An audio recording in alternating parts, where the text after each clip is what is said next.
મને તો લાગે છે આ ગાંડી થઈ ગઈ છે. અરે ગાંડી નથી થઈ ગઈ, આ તો છપન પગી છે. જન્મતા એ જ મને ખાઈ ગઈ.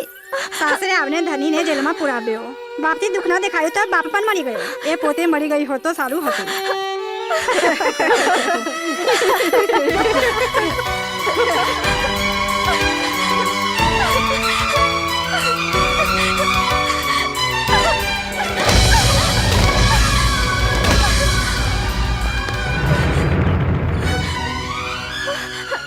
ગૌરી, વીરા, બહેના ક્યાં જઈ રહી હતી?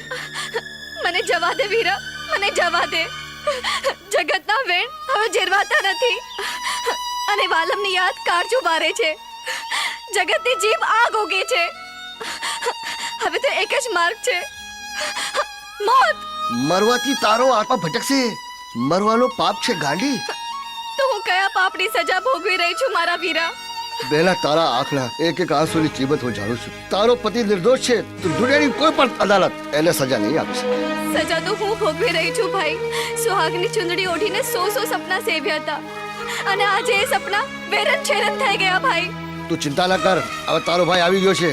લાલુ ખૂન ક્યાં થયું હતું? તારાબાઈના ઘરમાં. તારાભાઈના ઘરમાં? તારાભાઈ દરવાજો ખોલ.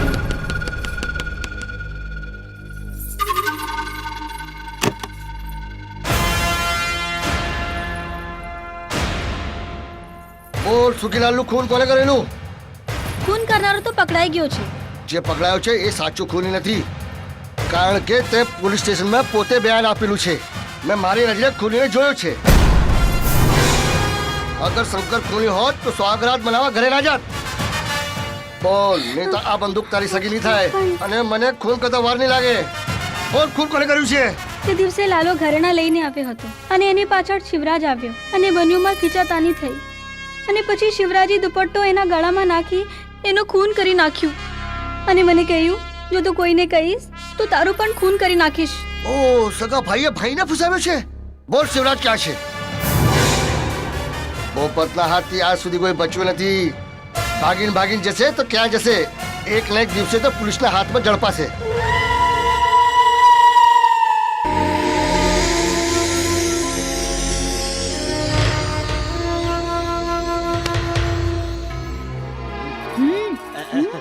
ગૌરીબેન, અમારી સુવાગરાતમાં શું થયું તું ખબર છે?